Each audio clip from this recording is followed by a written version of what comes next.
Our forefathers passed away guiding us to the right way, but we step aside should we live this way. Abantwana basenga makhobo kotywala, amanina senga makhobo kokuxhatshazwa kwezesondo. Should we listen to the voices day by day crying solo without knowing kuba ingomso lakufika? Kwizinto ezenzeka imihla ngemihla komhlaba. Let's join our hands to create one rainbow nation of one nation. Should I be a pilot when people are dying like pilots in the valleys of this land? Our sisters are scared of walking in the streets of this land. Should they live this way? Crying day by day, feeling the pain. What's the use of freedom because our fleshes are getting killed and sand in ashes? Should we be humiliated when our people are graduated? That's my question.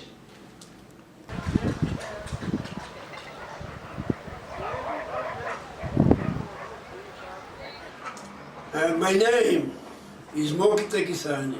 I'm born and bred here in this township in 1943, 28 February. Black consciousness moved from the universities, infiltrating the common man now. And the people began to think about forming a national organization that can, take the struggle forward. And the Black People's Convention, PPC, was formed. I was one of the activists in the leadership of the Black People's Convention, a branch in Port Elizabeth. So Walmer Township became a stronghold of Black consciousness. The other reason why was because Steve Biko's sister got married to a resident and a friend, called Mvovo, of this area, Walmer Township.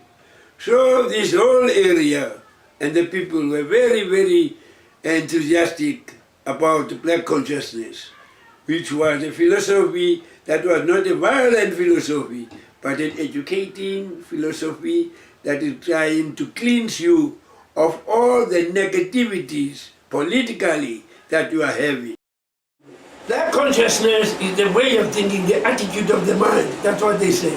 They move away not because they were anti-white, but they believe that they can effect changes in Black people's way of thinking. Because Black people were more depending on liberal whites. So they said, Black men, you are on your own.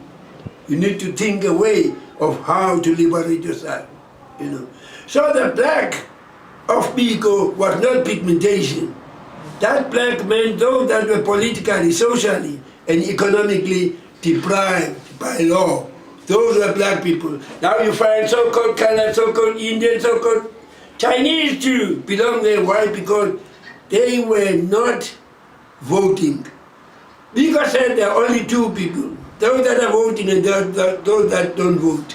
So those that are voting are white, and those that don't vote are Blacks.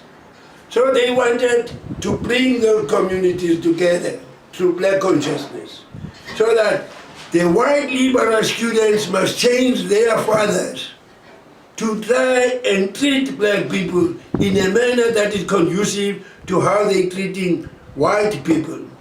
So Black students must change their parents to try and have belief in themselves, So in that way, integrated society in South Africa will come about. This is what they believe.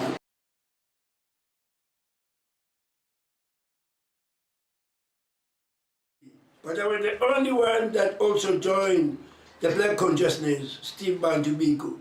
So I grasped politics at a very early age. And also my background coming from my family, the way they were behaving, it molded me to be what I am today. Now, after this whole politics in Walmer, we found the student riots, National Student Riot of 1976, that is the Soweto riots, also touched on Walmer.